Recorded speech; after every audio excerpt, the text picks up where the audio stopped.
Hello दोस्तों, स्वागत है एग्जाम ब्रदर्स में। तो कैसे हैं आप लोग? मुझे उम्मीद है आप लोगों की मैट्रिक की तैयारी बिल्कुल अच्छी चल रही होगी। तो हम लोगों ने ऊंचाई और दूरी को ख़त्म कर दिया है बाबू। आज हम लोग शुरू करने जा रहे हैं ब्रीथ सर्कल क्या होता है और इसके विभिन्न अंगों के बारे में आज हम लोग बात करने वाले हैं।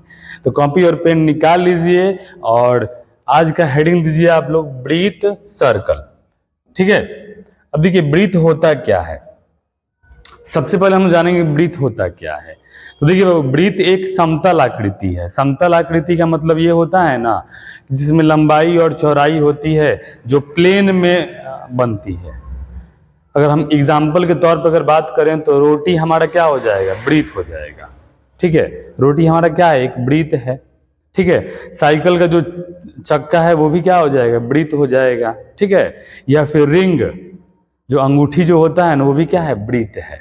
ठीक है, यानी वैसी आकृति जो क्या हो, यानी कहने का मतलब ये है, यहाँ पर आप यहाँ देख सकते हैं, कह रहा है कि एक निश्चित बिंदु से समान दूरी पर, मान लीजिए एक निश्चित बिंदु है, ठीक है ना, एक निश्चित बिंदु है और इस निश्चित बिंदु से समान दूरी पर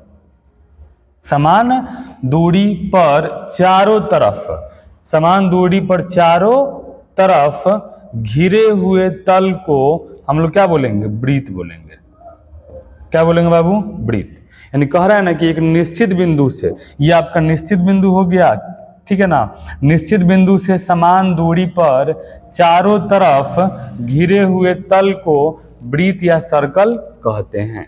और कह रहा है कि उस निश्चित बिंदु को हम लोग क्या कहते हैं बाबू? तो उस निश्चित बिंदु को ब्रीथ का केंद्र कहते हैं, केंद्र या सेंटर कहते हैं। क्लियर है ना जी? यानी ब्रीथ का डेफिनेशन आप बोल सकते हैं कि एक निश्चित बिंदु से समान दूरी पर चारों तरफ घिरे हुए तल को ब्रीथ या सर्कल कहते हैं। और उस निश्चित बिंदु को हम लोग क्या बोलेंगे बाबू? उस निश्चित बिंदु को हम लोग ब्रीथ का केंद्र या सेंटर कहते हैं। क्या कहते हैं बाबू? सेंटर कहते हैं। क्लियर? तो ये हमारा क्या हो जाएगा? केंद्र हो जाएगा और ये इसे हम लोग ओ बोलते हैं, ठीक है ना।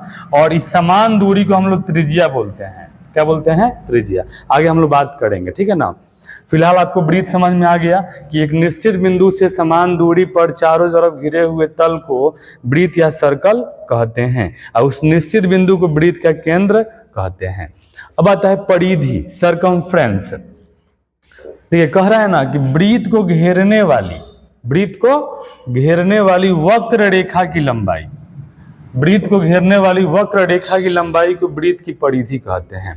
आप यहाँ देख सकते हैं बाबू, ये हमारा क्या हो जाएगा? ये केंद्र हो जाएगा और केंद्र से ये समान दूरी, चारों तरफ की जो दूरी होती है ना, ये हमेशा क्या होती है? समान होती है। और इसी को हम लोग त्रिज्या या रेडियस कहते हैं। ठीक है, चारों तरफ की जो दूरी होती है वो क्या होती है? समान होती है। ठीक है ना।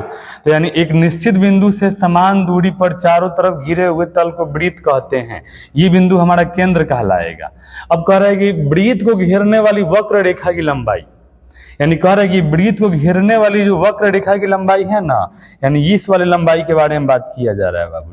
देखिए यहाँ पर, यानी ब्रीथ को घेरने वाली जो वक्र रेखा की लंबाई है, इसी लंबाई को हम लोग क्या बोलेंगे? परिधि बोलेंगे। क्या बोलेंगे? परिधि। यानी ब्रीथ को घेरने वाली वक्र रेखा की लंबाई, यानी ये लंबाई जो है यही आपका क्या कहलाएगी? ब्रीथ की परिधि कहलाएगी। और आप यहाँ समझ लीजिए कि ब्रीथ का परिधि निकालने का फॉर्मूला क्या होता है बाबू? परिधि बराबर होता है 2πr या πd। ठीक है, तो यानी हम परिधि का मतलब क्या होता है कि ब्रीथ को घेरने वाली वक्र रेखा की लंबाई को क्या बोलेंगे? ब्रीथ की परिधि बोलेंगे। और ब्रीथ की परिधि निकालने का फॉर्मूला होता है 2πr या πd। क्लियर है? चलिए अगले टॉपिक पे आते हैं। अब आगे त्रिज्या, रेडियस क्या है ये? तो रेडियस का मतलब होता है, देखिए ये हमारा ब्रीथ हो गया, ये बिंदु हमारा कहलाएगा ब्रीथ का केंद्र, ठीक है, और ये बिंदु हमारा कहलाएगा परिधि। तो कहता है ना, केंद्र से परिधि तक की दूरी को त्रिज्या कहते हैं। ये कोई जरूरी नहीं कि हमेशा उधर ही जाएगा, चारों दिशा में कहीं भी जा सकता है। केंद्र से परिधि तक की दूरी को त्रिज्या कहते हैं। केंद्र से परिधि तक की दूरी को त्रिज्या कहते हैं। केंद्र से परिधि तक की दूरी को क्या कहते हैं? त्रिज्या कहते हैं। देखिए लिखा भी वही है, वृत्त के केंद्र और परिधि के बीच की दूरी को, वृत्त के केंद्र और परिधि के बीच की दूरी को वृत्त की त्रिज्या कहते हैं। इसे आर से सूचित किया जाता है। किससे बाबू? आर से, ठीक है, स्मॉल आर से सूचित किया जाता है। और वृत्त के केंद्र से हम लोग अनेकों त्रिज्याएं खींच सकते हैं। आप यहाँ देख सकते हैं कि वृत्त के केंद्र से हम लोग अनेकों यानी अनंत त्रिज्याएं खींची जा सकती हैं। ठीक है, अनेकों त्रिज्याएं खींची जा सकती हैं। क्लियर है ना? तो एक लाइन में बोलिए, वृत्त के केंद्र और परिधि के बीच की दूरी को वृत्त की त्रिज्या या रेडियस कहते हैं। इसे आर से सूचित किया जाता है। ठीक है, तो ये हमारा हो गया केंद्र, और केंद्र से समान दूरी पर चारों तरफ घिरे हुए तल को हम लोग बोलेंगे बाबू वृत्त। और इस समान दूरी को ही हम लोग क्या बोलते हैं? हम लोग त्रिज्या बोलते हैं, और इसको आर से रिप्रेजेंट किया जाता है। कोई डाउट? कोई डाउट नहीं है। ठीक है, चलिए आगे आते हैं। अब आता है व्यास, डायमीटर।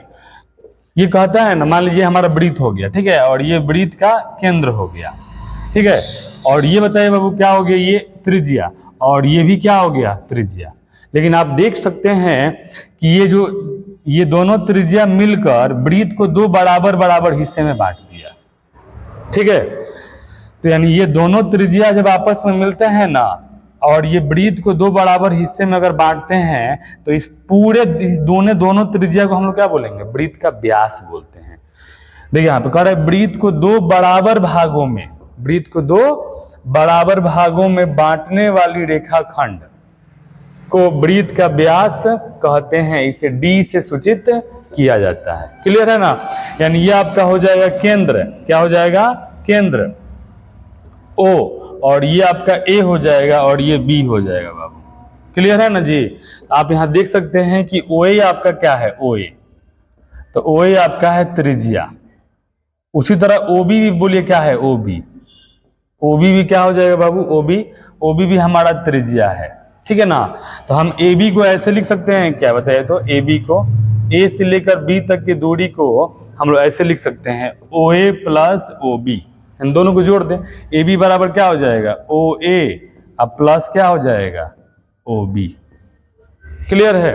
अब देखिए यहाँ पे ए बी को हमने व्यास बोल दिया। क्या बोल दिया? व्यास।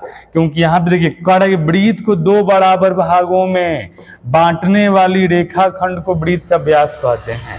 तो ये क्या है? वृत्त को दो बराबर भागों में, यानी ये ऊपर वाला भाग और नीचे वाला भाग, दोनों भाग क्या है? बराबर है। ठीक है, तो वृत्त को दो बराबर भागों में बांटने वाली रेखाखंड को ही क्या बोलेंगे? व्यास बोलेंगे।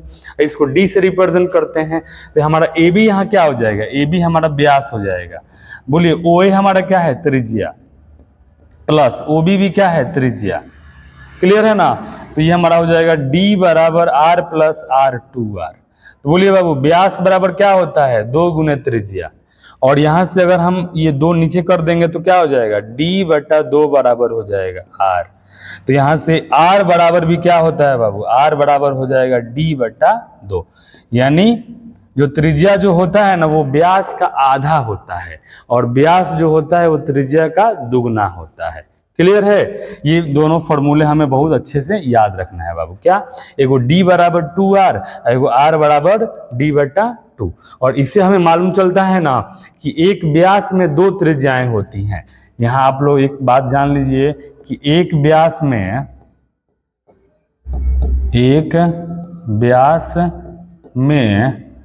2 त्रिज्याएं होती हैं। 2 त्रिज्याएं होती हैं। कौन कौन बाबू बताइए तो? ये ए बी एक व्यास हो गया ना, इसमें 2 त्रिज्याएं हैं, एगो है ओ ए, एगो है क्या? O B. क्लियर है? मुझे उम्मीद है आपको व्यास समझ में आया होगा। चलिए अगले टॉपिक पे आते हैं। जीवा, चापकर्म, कॉर्ड। कर वृत्त को 2 भागों में बांटने वाली रेखाखंड को जीवा कहते हैं। ठीक है ना? ये मान लो कि वृत्त है, और कह रहा है कि वृत्त को 2 भागों में बांटने वाली रेखा। ये कोई जरूरी नहीं कि बराबर हिस्सों में बांटना है। ठीक है ना? जिसे मान लीजिए विद्यार्थी हमने यहाँ पर एक रेखाखंड ले लिया, और ये रेखाखंड क्या कर रही है? वृत्त को दो भागों में बांट रही है, एक ये वाला एक ये वाला। तो हम यहाँ बोलेंगे ए बी क्या है, जीवा है। ए बी क्या है, जीवा, ठीक है ना। तो यहाँ पे लिखेंगे विद्यार्थी कि ए बी क्या है जी, जीवा है। तो अब आप मुझे बताइए कि वृत्त का व्यास भी तो जीवा होता है। जैसे मान लो ये आपका केंद्र हो गया, क्या हो गया, केंद्र, और केंद्र ये आपका हो जाएगा जो वृत्त को, ये वृत्त का व्यास है, ठीक है ना। तो ये व्यास भी तो वृत्त को दो बराबर भागों में बांट रहा है। तो हम यहाँ बोलेंगे कि व्यास जो होता है ना वो क्या होता है, सबसे बड़ी जीवा होती है। यहाँ लिखेंगे वृत्त का व्यास, वृत्त का व्यास वृत्त की सबसे बड़ी जीवा होती है, सबसे बड़ी जीवा होती है, ठीक है। यानी जीवा का मतलब होता है कि वृत्त को दो भागों में, कोई जरूरी नहीं कि बराबर, वृत्त को दो भागों में बांटने वाली रेखाखंड को वृत्त की जीवा कहते हैं, या चाप कर्ण या कॉर्ड कहते हैं। तो हमारा ए बी यहाँ क्या हो जाएगा, जीवा हो जाएगा। अगर हम इसका नाम रखेंगे सी डी, तो यहाँ सी डी भी क्या हो जाएगा, जीवा हो जाएगा। अगर हम यहाँ रखेंगे बाबू ये मान लो पी क्यू, तो पी क्यू भी हमारा क्या हो जाएगा, जीवा हो जाएगा। यानी कोई भी रेखाखंड जो वृत्त को दो भागों में बांटती है, जीवा या चाप कर्ण या कॉर्ड कहलाती है। अब वृत्त की सबसे बड़ी जीवा क्या होती है बाबू, व्यास होती है, जो केंद्र से होकर गुजरती है। चलिए अगले टॉपिक पे आते हैं, चाप, आर्क। आर्क क्या होता है, तो देखिए आर्क का मतलब होता है वृत्त की परिधि के किसी भाग को, जैसे मान लीजिए आपका वृत्त हो गया, ठीक है ना, परिधि के किसी भाग को, यहां से लेकर यहां तक की जो भाग हम ले रहे हैं, इसी भाग को हम लोग क्या बोलेंगे बाबू, चाप बोलेंगे, ठीक है ना। मान लो उस भाग को मैंने ऐसे निकाल लिया, ये हमारा क्या है, चाप है, ठीक है। मान लो यहां से लेकर और यहाँ ये वाला भाग मैंने निकाल लिया, ठीक है ना, तो ये वाला भाग हमारा क्या है, चाप है।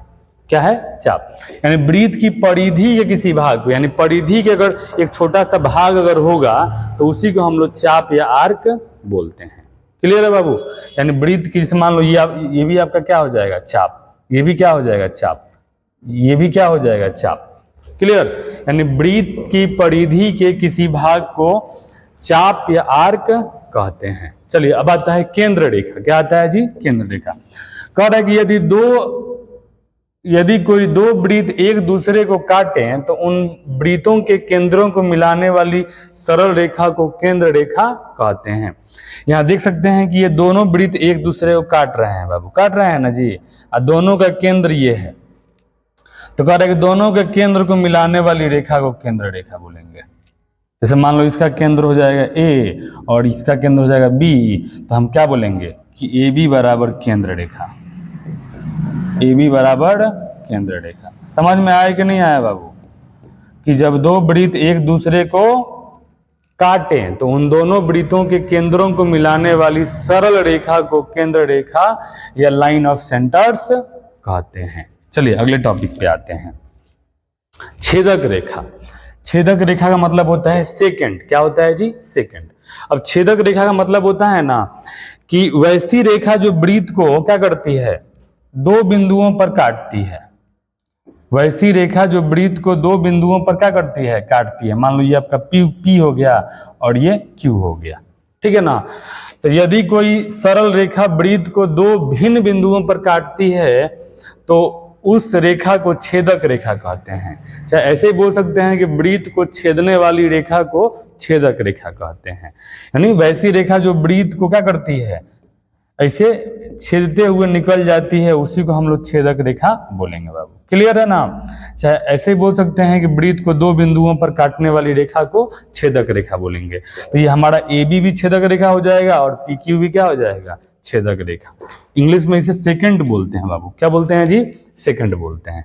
चलिए अगला टॉपिक, स्पर्श रेखा, टेंजेंट। ये बहुत इंपॉर्टेंट है। स्पर्श रेखा का मतलब होता है ना कि छू कर जाने वाली रेखा। कुछ रेखाएं ऐसी होती हैं जो वृत्त को क्या क्या करती हैं, छू कर ऐसे निकल जाती हैं। देखिए ये आपका छेदक रेखा हो गया बाबू। हाँ देखो ये जो रेखा है ये क्या है, वृत्त को छू कर ऐसे निकल गया। तो अगर मान लो विद्यार्थी इस रेखा का नाम हम रख रहे हैं ए बी, क्या रख रहे हैं जी, ए बी, तो ये जो रेखा है ना वृत्त को एक बिंदु पर स्पर्श करेगी, यानी एक बिंदु पर छुएगी, और इसी पी को बोलेंगे हम लोग स्पर्श बिंदु, और ए बी हमारा हो जाएगा स्पर्श रेखा। तो आप यहां देख सकते हैं कि वृत्त के किसी एक बिंदु से गुजरने वाली रेखा को वृत्त की स्पर्श रेखा कहते हैं, ठीक है। और वृत्त पे हम लोग अनेकों स्पर्श रेखाएं खींच सकते हैं, ये बात याद रखिएगा कि वृत्त पर अनंत स्पर्श रेखाएं खींची जा सकती हैं। वृत्त पर अनंत स्पर्श रेखाएं खींची जा सकती हैं,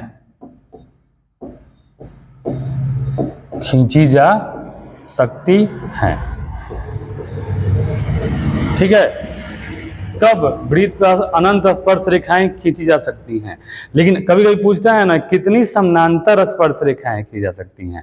तो अगर समानांतर स्पर्श रेखाओं के बारे में बोलेगा बाबू, ठीक है ना, कि वृत्त पर कितनी समानांतर स्पर्श रेखाएं खींची जा सकती हैं। समानांतर स्पर्श रेखाएं, तो याद रखिएगा समानांतर स्पर्श रेखाएं बस केवल दो होती हैं, एक ये और एक नीचे ऐसे खींचा जाएगा, ठीक है ना बाबू। तो समानांतर स्पर्श रेखा कितना हो जाएगा, दो, मात्र दो होगा। तो समानांतर स्पर्श रेखाओं की संख्या दो। कभी कभी पूछता है कि वृत्त के किसी बाहर बिंदु से वृत्त पर कितनी स्पर्श रेखाएं खींची जा सकती हैं, तो ये भी दो, यानी बाहरी बिंदु से भी, क्या, यानी वृत्त के किसी बाहरी बिंदु से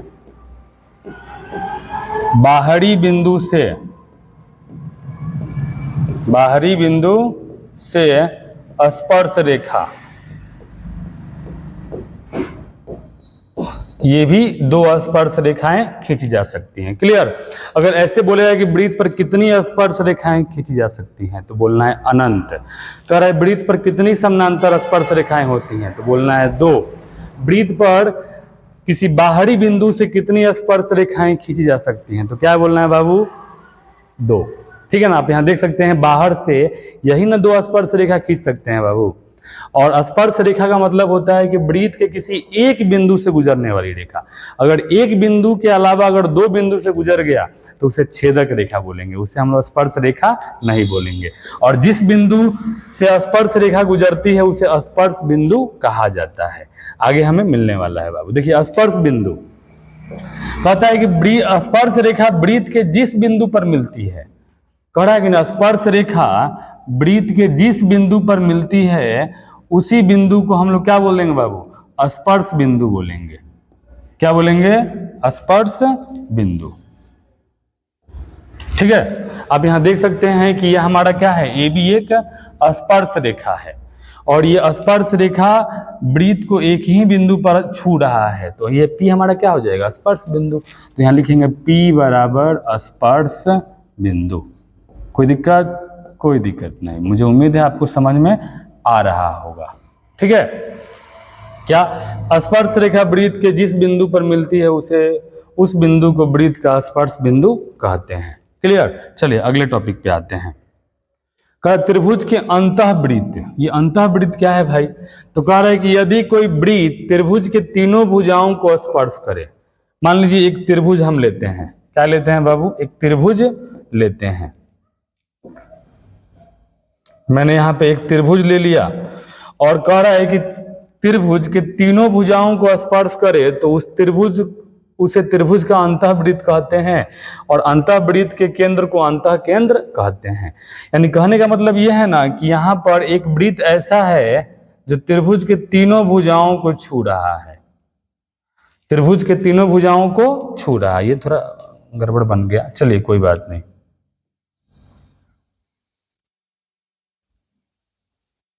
चलिए मान लीजिए, ठीक है ना, ये जो वृत्त है ये त्रिभुज के तीनों भुजाओं को छू रहा है, तो ये हमारा क्या वृत्त क्या कहलाएगा, यह त्रिभुज का अंतःवृत्त कहलाएगा।